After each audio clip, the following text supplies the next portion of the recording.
জুলাই আন্দোলনে যারা সবচেয়ে বেশি নৃশংসতার পরিচয় দিয়েছে যৌথ বাহিনী, আমরা বিশেষত আজকে ম্যাজিস্ট্রেটের তালিকা এখন প্রকাশ করতে যাচ্ছি।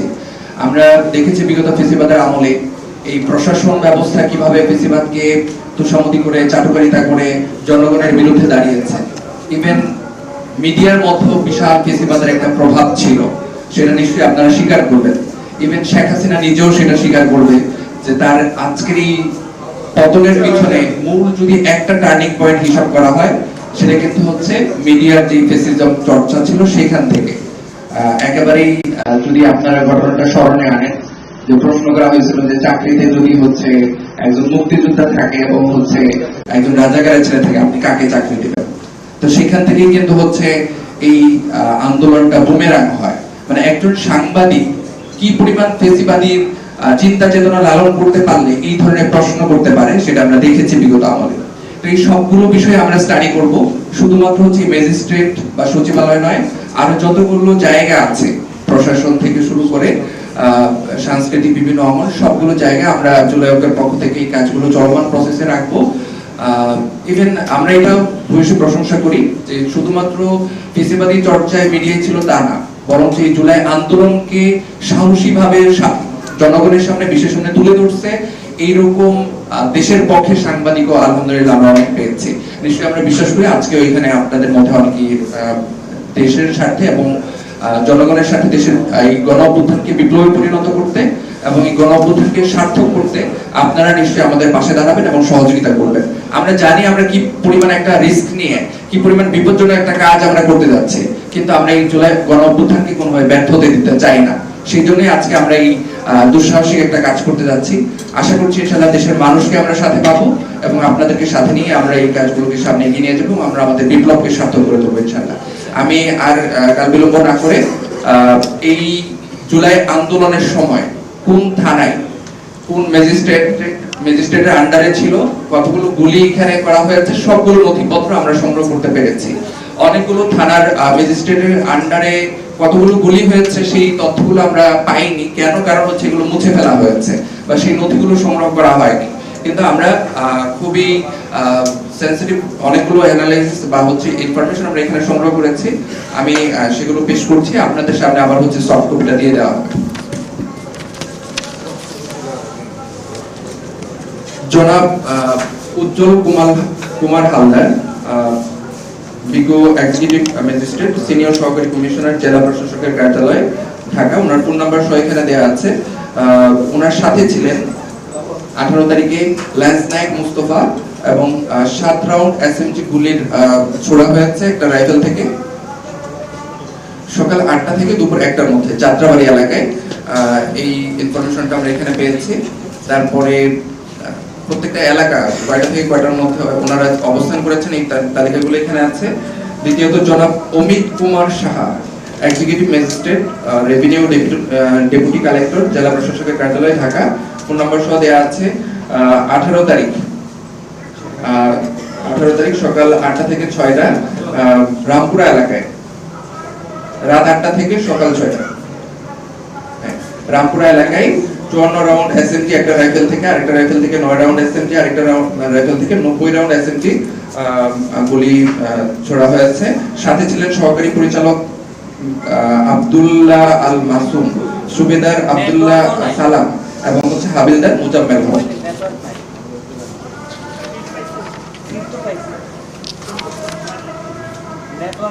মতিঝিল আরামবাগ এলাকায় ছিলেন জনাব শামসুজ্জাহান কনক, এক্সিকিউটিভ ম্যাজিস্ট্রেট, সিনিয়র সহকারী কমিশনার। এখানে ওনার ওই এলাকাতে অবস্থান করেছেন। ওই এলাকায় আমরা জানি নৃশংস হত্যাকাণ্ড পরিচালনা হয়েছে, কিন্তু রাইফেল থেকে কত গুলি ছোড়া হয়েছে সেই তথ্যটা আমরা পাইনি। জনাব Sunia Hossain Zisan, executive magistrate, senior সহকারী কমিশনার, জেলা প্রশাসকের কার্যালয়, ঢাকা। 19 তারিখে সকাল 8টা থেকে দুপুর 1টা পর্যন্ত রামপুরের টিভি ভবন এলাকায় বিভিন্ন রাইফেল থেকে অনেকগুলো গুলি ছোড়া হয়েছে। 26 রাউন্ড এসএমজি একটা রাইফেল থেকে, আরেকটা রাইফেল থেকে 8 রাউন্ড, 10 রাউন্ড, 3 রাউন্ড এসএমজি বিভিন্ন রাইফেল থেকে এভাবে গুলি ছোড়া হয়েছে। এই তথ্যগুলো আমরা পেয়েছি। সাথে ছিলেন সুবেদার রুহুল আমিন, নায়েক সুবেদার জায়েদ হোসেন, হাবিলদার শফিকুল ইসলাম, হাবিলদার কামাল।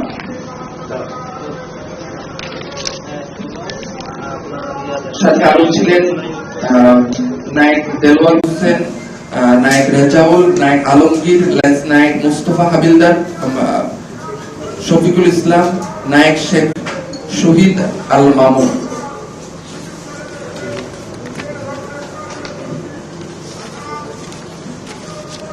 জনাব আফরিন জাহান, এক্সিকিউটিভ ম্যাজিস্ট্রেট, সিনিয়র সহকারী কমিশনার, জেলা প্রশাসকের কার্যালয়, ঢাকা। ফোন নাম্বার এখানে দেওয়া আছে। আমরা আগারগাঁও, মোহাম্মদপুর এই এলাকাগুলোতে উনি দায়িত্বরত ছিলেন এই আন্দোলনের সময়গুলোতে, বিশেষ করে 26 এবং 27 তারিখে ওনার রাইফেল থেকে যেই গুলিগুলো ছোড়া হয়েছে সেই নথিপত্রগুলো আমরা পাইনি। জনাব Sharif Mohammad Helal Uddin, executive magistrate, senior সহকারী কমিশনার, জেলা প্রশাসকের কার্যালয়, ঢাকা।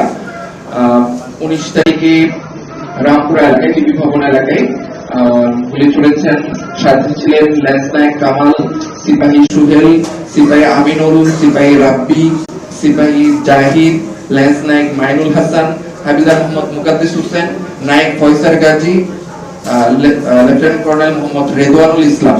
বিভিন্ন রাইফেল থেকে 12 round RFL, 7 round RFL, 5 round RFL, এরকম ভাবে বিভিন্ন রাইফেল থেকে অনেকগুলো 29 রাউন্ড এসএমজি, 17 রাউন্ড এসএমজি, বিভিন্ন রাইফেল থেকে এরকম গুলি ছোড়া হয়েছে। এই তথ্যগুলো আমরা সংগ্রহ করতে পেরেছি।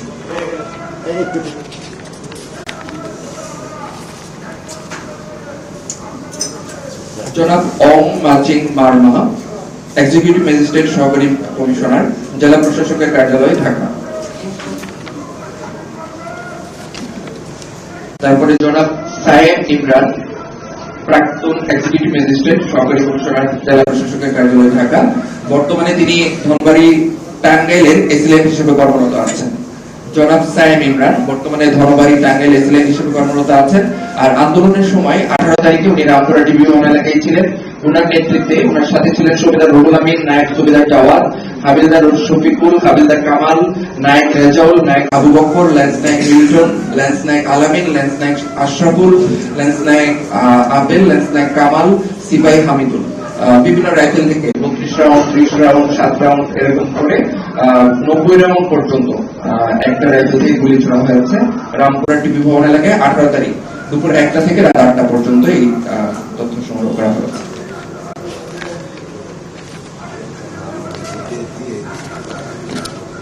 জনাব সাদিয়া আক্তার বর্তমানে নারায়ণগঞ্জ সদরে এসিলেন্ট হিসেবে কর্মরত আছেন। আন্দোলনের সময় উনি ছিলেন এক্সিকিউটিভ ম্যাজিস্ট্রেট, সহকারী কমিশনার, জেলা প্রশাসকের কার্যালয়, ঢাকা।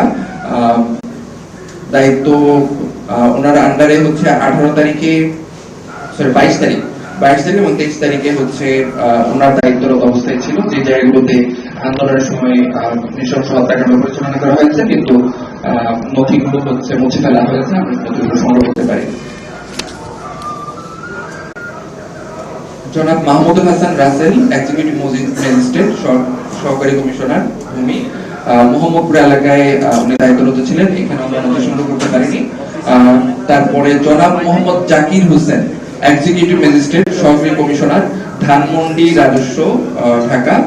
সাবেক জনপ্রশাসন মন্ত্রী ফরহাদ হোসেনের রিলেটিভ, ছাত্রলীগ নেতা, বর্তমান ডেমরার এসিলেন্ট হিসেবে কর্মরত আছেন।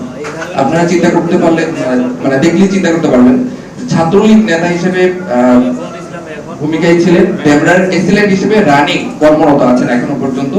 সাবেক জনপ্রশাসন মন্ত্রী ফরহাদ হোসেনের রিলেটিভ, নাম হচ্ছে জনাব জাকির হোসেন, এক্সিকিউটিভ ম্যাজিস্ট্রেট, সহকারী কমিশনার। 19 তারিখে সকাল 8টা থেকে দুপুর 1টা পর্যন্ত রামপুরা টিভি ভবন এলাকায় ওনার নেতৃত্বে গুলি ছোড়া হয়। ওনার সাথে ছিলেন lance Naik Milton, lance Naik Wazed, lance Naik Zahid, lance Naik Alamin, lance Naik Kamruzzaman, lance Naik Raisul, Havildar Liaquat Ali, সুবেদার ফরহাদ হোসেন, নায়েক সুবেদার জিয়াউল হক। বিভিন্ন রাইফেল থেকে 18 রাউন্ড, 9 রাউন্ড, 20 রাউন্ড, 50 রাউন্ড, পরে 2টা রাইফেল থেকে, তারপর 77 রাউন্ড, এরকম করে এসএমজি বিভিন্ন পরিমাণের গুলি এখান থেকে ছোড়া হয়েছে।